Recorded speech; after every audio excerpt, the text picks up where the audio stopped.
जमाना था जहाँ के नियम कायदे कानून कुछ अलग होते थे। इस जेल के कैदी डेली अपने घर से बस्ता टांग के यहाँ पे आते हैं दिहाड़ी करने। कई माँ बाप उनके बच्चों को खुद इस जेल में फेंक के जाते हैं ताकि उनका बच्चा जिंदगी में एक सक्सेसफुल दिहाड़ बन सके। दरिंदे रोक दे बच्चा। मैं अपनी दिहाड़ी करने वैन से जाता था। हमारी वैन वाले ड्राइवर का नाम था भैया जी और उसकी वैन का नाम था मैजिक, जिसका हर दूसरे दिन टायर पंचर हो जाता था। बच्चे लोग स्कूल जाके पढ़ना सीखे ना सीखे टायर पंचर बनाना जरूर सीख जाते थे। लेकिन भैया जी से मेरा अलग अटैचमेंट था। उनसे मेरे को दिल से नफरत थी। ये आदमी सुबह 5 बजे आके मेरे घर के सामने हॉर्न बजाता था। अरे भैयू, ओए भैयू, जल्दी से तैयार हो जा बेटा, 5 मिनट में निकलना है फटाफट। 9 बजे का स्कूल है यार हमारा। लेकिन ये आदमी सुबह सबसे पहले आके मेरे को लेता था। उसके बाद हम 3-4 घंटे पूरे शहर भ्रमण पे निकलते थे। शहर के पूरे आखिरी कोने से बच्चे ले लेके आता था ये आदमी। जहाँ पे वैन जा भी नहीं सकती उधर कूदा कूदा के ले जाता था ये, और फिर टायर पंचर हो जाते थे। शाम पड़े वापस से हमको घर घर छोड़ के आता था ये। जिंदगी बर्बाद कर दी थी भैया जी ने मेरी। सबसे पहले लेते थे और सबसे आखिर में छोड़ते थे। लेकिन मैं फिर भी उसी वैन में जाता था क्योंकि चमेली भी हमारी वैन में आती थी। और बात यह है कि वो मेरे पास ही बैठती थी, मतलब मजबूरन। उसके पास और कोई ऑप्शन ही नहीं बचता था और मैं बचाता भी नहीं था। मैं घर पे जाते से जो 2-3 घंटे मेरे को सोने के लिए मिलते थे उसमें सोता नहीं था और मैं प्लानिंग करता था कि कैसे चमेली सिर्फ मेरे पास बैठे। चमेली सबसे आखिर में आती थी और मैं सबसे पहले सुनसान वैन में चढ़ के बस्ता अपने पास में रख के और फसर के सो जाता था। बाकी सारे बच्चे अपना बस्ता गोदी में रखते थे क्योंकि तुम्हारे बाप की वैन नहीं है, मतलब मेरे भी नहीं थी। पर मेरे ऊपर भैया जी को तरस आ जाता था कि बेचारा 5 बजे से आया है, तो वो सोने देते थे। अरे कैसे चला रहा है ये गाड़ी? रुक जा, गाड़ी चलाना नहीं आती क्या? देखो, आदमी इतना तभी चिढ़ता है जब उसकी जिंदगी में कोई लड़की ना हो। नहीं है ना? नहीं, मैं समझ सकता हूँ लड़की ना होने का दुख दर्द। मैं भी किसी जमाने में लड़कियों की तलाश में गली मोहल्ले भटकता था। फिर एक दिन मेरे पास से वो निकली। जैसे ही मैंने हैपन खोल के देखा उसकी आईडी मेरे फोन पे चमक रही थी। हैपन ये एक रियल लाइफ डेटिंग ऐप है। यहाँ पे तुमको वो लोग मिलेंगे जो तुम्हारे आस पड़ोस से निकले हो कभी ना कभी। 100 किलोमीटर दूर रहने वाले लोगों से बात करके फायदा ही क्या जब तुम मिल ही ना पाओ। और अगर तुम्हारी घिनौनी शक्ल देख के यहाँ पे तुमसे कोई प्यार मोहब्बत नहीं भी करता है तो तुम फ्रेंडशिप तो कर ही सकते हो फिर भी। So go and check it out happen. Link is in the description. लेकिन मैं सोता नहीं था। मैं आंख बंद करके चमेली के घर का इंतजार करता था। तो क्योंकि चमेली आखिरी में आती थी तो वैन पूरी पैक पुक हो रखी होती थी। बच्चे बाहर उबल रहे होते थे और मैं अपना बस्ता पास में रख के एक्टिंग देखो एक्टिंग।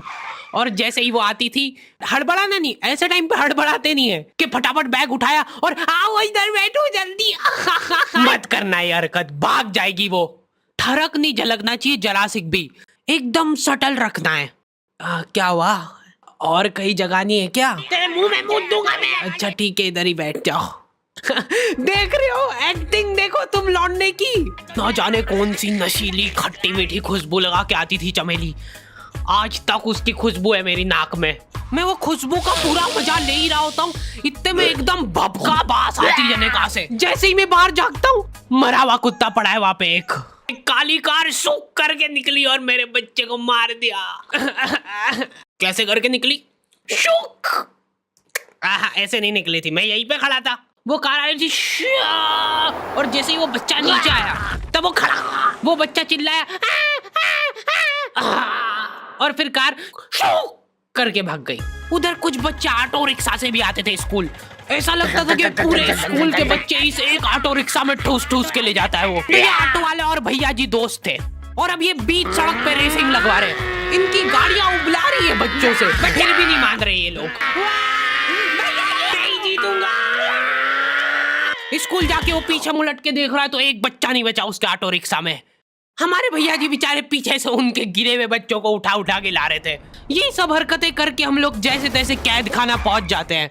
सुबह 5 बजे से निकलने के बावजूद हम लोग लेट पहुंच रहे हैं। वहाँ पे पहुंच के हमने देखा कि 4 लौंडे मरे हुए पड़े हैं। जिनको डॉन ने मारा है। डॉन हमारे स्कूल की इंचार्ज थी। डॉन का कद छोटा था और पेट मोटा था, और आश्चर्य की बात यह है कि समय के साथ उसकी हाइट कम हो रही थी। मतलब बड़े नहीं बड़े वो चलता एक बार को, पर इसकी कम हो रही थी।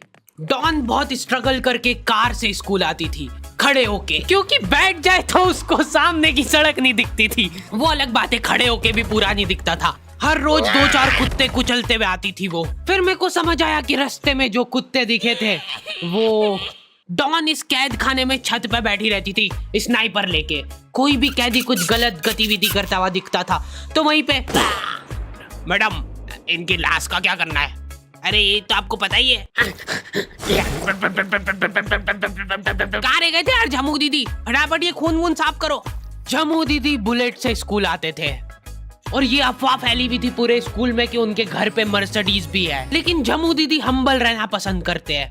ऐसा कहा जाता था कि ये स्कूल ऑन पेपर झमू दीदी के नाम पे ही है, पर वो हम्बल रहने के लिए यहाँ पे झाड़ू पोछा लगाती है। वैसे मैडम इन्होंने करा क्या था? गैर कानूनी पेन फाइट का सट्टा खेलते थे ये लोग क्लास में। उससे मेरे को प्रॉब्लम नहीं है, मेरे को क्यों नहीं? हाँ, हमारी क्लास में पेन फाइट का सट्टा चलता था। हमारे इधर जो लौंडा पेन फाइट में जीतता था, सामने वाले का पेन उसका हो जाता था। कुछ बच्चे अपना सब कुछ दांव पे लगा देते थे और कर्जे में डूब जाते थे। फिर भी वो लोग हार नहीं मानते थे और अपने दोस्त से पेन उधार लेके खेलते थे और वापस हार जाते थे। तो अब क्लास में कुछ बच्चों के पास पोटला भर के पेन पड़ा है और कुछ बच्चों के पास पेन ही नहीं है।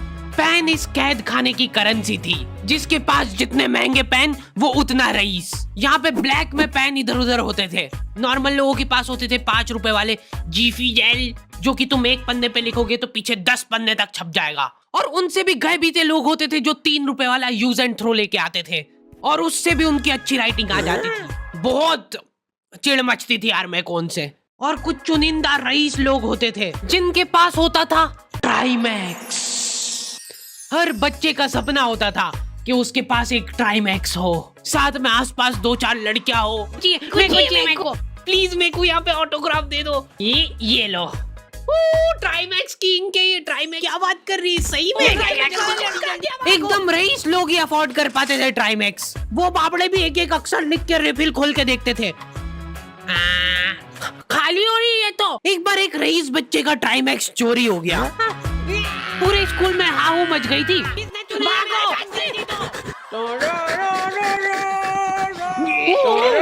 देखो, उस दिन हमको पता चला कि वो आदमी दौड़ भी सकता है।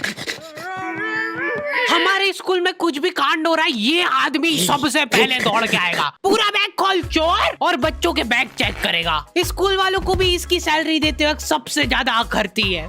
सैलरी किस चीज की? इस आदमी की शक्ल देख के ऐसा लगता था कि ये स्पोर्ट्स की आड़ में वैन वालों के साथ मिलके बच्चों की स्मगलिंग करता है। इस महान आदमी का नाम था भूषण।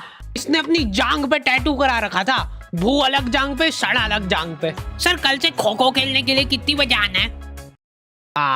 वो तो बैग चेक करा पहले तू। इन्होंने पूरे कैद खाने के कैदियों को लाइन से खड़ा कर दिया है। पेन हमारी क्लास के बच्चे का गुमा है और पूरे स्कूल में ढूंढ रहे हैं लोग। आखिरी में पता चलता है कि वो बच्चा घर पे भूल के आ गया था उसका पेन। सॉरी बेटा, एक फेट में मुंह देगा।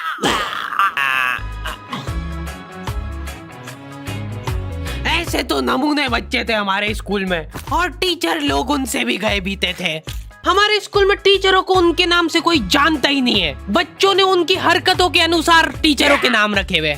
हमारे इंग्लिश वाले टीचर का नाम था छोटा भीम। इससे चिड़चिड़ा आदमी मैंने आज तक नहीं देखा। छोटा भीम की हॉबी थी लड़कों को कूटना। उस बेचारे की हाइट छोटी थी तो बच्चे के मुंह तक उसका हाथ ही नहीं पहुंचता था। बेचारा उचक उचक के मारता था, फिर भी कमर तक ही हाथ पहुंच पाता था उसका। एक पॉइंट पे मेरे को ऐसा लगने लग गया था कि उसको सैलरी लड़कों को कूटने की मिल रही है। कभी किसी बच्चे को बहुत ज्यादा मार दिया, घायल हो गया वो बेचारा, ये लो आपका extra bonus.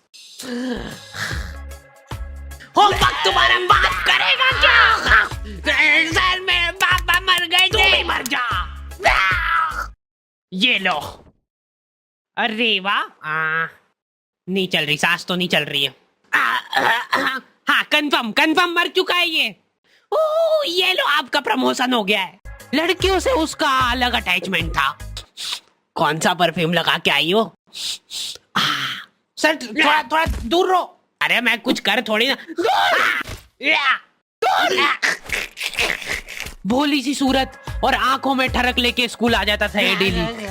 So this means that he will jump over it and then he started. ये आदमी इंग्लिश को इंग्लिश में ही ट्रांसलेट करके चल जाता था हमारी नंगी आंखों के सामने।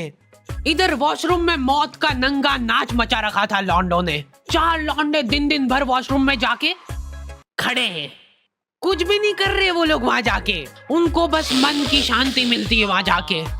अगले दिन उन चारों ने प्लानिंग करी, कुछ तो प्रोडक्टिव करते यार वहां जाके। अगले दिन वो सब पानी की बोतल लेके गए। अब वो पानी पी पी के हाथों हाथ मूत रहे हैं। और ये टीचर लोगों को प्रॉब्लम क्या है, बच्चे अगर वॉशरूम जा रहे हैं तो एक गया है तो अभी दूसरा नहीं जा सकता है। क्यों? तुम्हारे घर की लेटरिन थोड़ी ना है वो कि एक टाइम पे एक जना यूज कर सकता है। मान लो वो 2 जने अगर वॉशरूम में मिल गए तो वो क्या कर लेंगे ज्यादा से ज्यादा? भाई यहाँ का बल्ब निकाल लेते हैं ना। हाँ निकाल लो, फीस भरी है अपन ने। लॉन्डो को ऐसा लग रहा है कि इन्होंने फीस भर के पूरा स्कूल खरीद लिया है। 10 लॉन्डे कॉरिडोर में छाती चौड़ी करके चल रहे हैं प्रिंसिपल के सामने।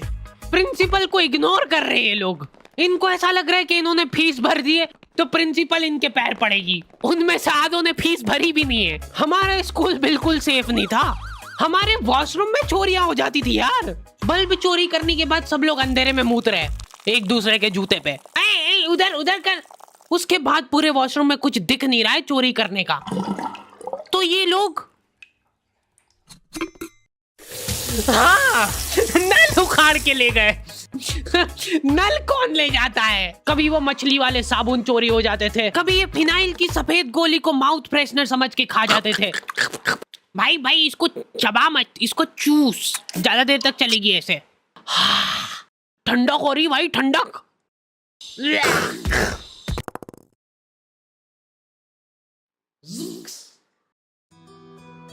ओके तो दी एंड हो चुका है।